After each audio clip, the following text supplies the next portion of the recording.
Hello दोस्तों, स्वागत है आप सभी का। जैसा कि आप सभी जानते हैं एसएससी जीडी की एग्जाम चल रही है कांस्टेबल की, और आज है 28 फरवरी और 28 फरवरी की फर्स्ट शिफ्ट का एनालिसिस हम करने वाले हैं। जीके जीएस और करंट के जो भी क्वेश्चन हमारे पास पहुंचे हैं उन सभी का एनालिसिस हम करेंगे। पहला क्वेश्चन हमारा, फ्लेमिंगो त्यौहार किस राज्य में मनाया जाता है? तो ये मनाया जाता है आंध्र प्रदेश में। ठीक है, फ्लेमिंगो त्यौहार आंध्र प्रदेश में नेल्लोर जिले के झील नहर शहर सल्लूपरेटा में मनाया जाता है। इस कार्यक्रम में नौका दौड़ और प्रदर्शनियों जैसे कार्यक्रम शामिल हैं। फ्लेमिंगो महोत्सव हर साल पर्यटन को बढ़ावा देने के लिए आयोजित किया जाता है। ठीक है, चलिए अगला क्वेश्चन देखते हैं। 5वें खेलो इंडिया यूथ गेम्स 2023 में सबसे ज़्यादा पदक किसने जीते हैं? तो महाराष्ट्र ने जीते हैं। ये भारत में युवा एथलीटों के लिए एक राष्ट्रीय स्तर का बहु खेल आयोजन है। महाराष्ट्र भारत के उन राज्यों में से एक है जो खेलों में भाग लेता है। खेलो इंडिया यूथ गेम्स में महाराष्ट्र शीर्ष प्रदर्शन करने वाले राज्यों में से एक है और 2023 खेलों में महाराष्ट्र ने कुल 150 पदक यानी कि स्वर्ण, रजत और कांस्य सभी मिलाकर ठीक है जीते हैं। ठीक है, चलिए अगला क्वेश्चन हमारा, महात्मा गौतम बुद्ध जी ने कौन से पेड़ के नीचे ज्ञान प्राप्त किया था? तो पीपल के वृक्ष के नीचे किया था। गौतम बुद्ध को बोध गया में एक पीपल के वृक्ष के नीचे ज्ञान प्राप्त हुआ जो भारत के बिहार राज्य में स्थित है।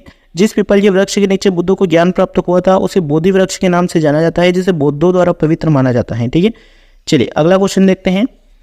पद्मश्री से सम्मानित होने वाले पहले भारतीय ट्रांसजेंडर कौन है? नर्तकी नटराज। नर्तकी नटराज भारत में एक प्रसिद्ध भरतनाट्यम नर्तकी हैं। उनका जन्म तमिलनाडु के मदुरई के पास एक गाँव में हुआ था।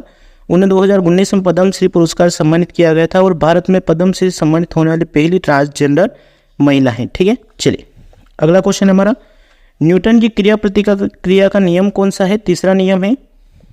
न्यूटन के तीसरे नियम में कहा गया कि जब दो निकाय परस्पर क्रिया करते हैं तो वे एक दूसरे पर बल लगाते हैं जो परिमाण में बराबर दिशा में विपरीत होते हैं। तीसरे नियम को क्रिया प्रतिक्रिया के नियम के रूप में भी जाना जाता है। ठीक है, चलिए आगे बढ़ते हैं। अगला क्वेश्चन हमारा, सरकार की कुल कमाई और खर्च के अंतर को क्या कहते हैं? राजकोषीय घाटा बोला जाता है। सरकार की कुल कमाई और खर्च के अंतर को राजकोषीय घाटा कहा जाता है और कुल कमाई से अधिक खर्च होने पर यह बाजार से कर्ज लेती है। वहीं सरकार की राजस्व प्राप्ति और राजस्व व्यय के बीच के अंतर को राजस्व घाटा कहते हैं। ठीक है, चलिए अगला क्वेश्चन देखते हैं।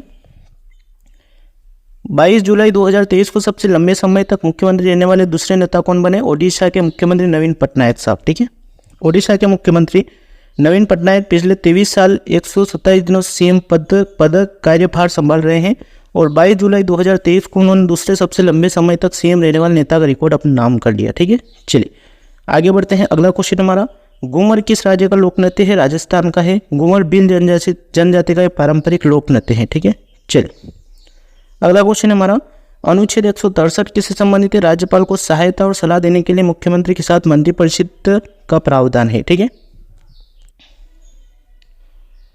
संविधान के अनुच्छेद 163 में राज्यपाल को सहायता और सलाह देने के लिए मुख्यमंत्री के साथ मंत्रिपरिषद प्रावधान है। इसमें यह भी उल्लेख किया गया कि मंत्रियों द्वारा राज्यपाल को दी गई ऐसी किसी भी सलाह की किसी भी न्यायालय में जांच नहीं की जाएगी। ठीक है, चलिए अगला क्वेश्चन देखते हैं।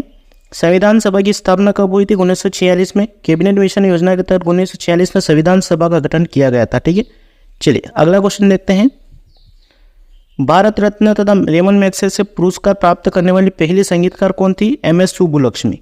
भारतीय कर्नाटक गायिका MS सुब्बुलक्ष्मी मदुरै तमिलनाडु की रहने वाली थी और भारत रत्न प्राप्त करने वाली प्रथम कलाकार थी। 1974 में और रेमन मैग्सेसे पुरस्कार अर्जित करने वाली भारत की पहली कलाकार बनी। ठीक है, चलिए अगला क्वेश्चन देखते हैं।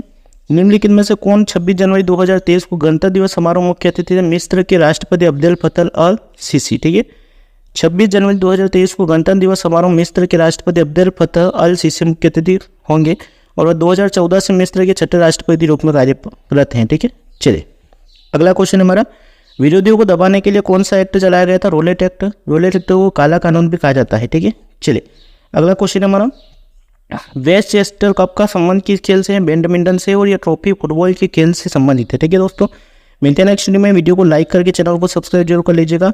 सेकंड शिफ्ट का एनालिसिस जल्द लेकर आने वाले। Thank you, all the best.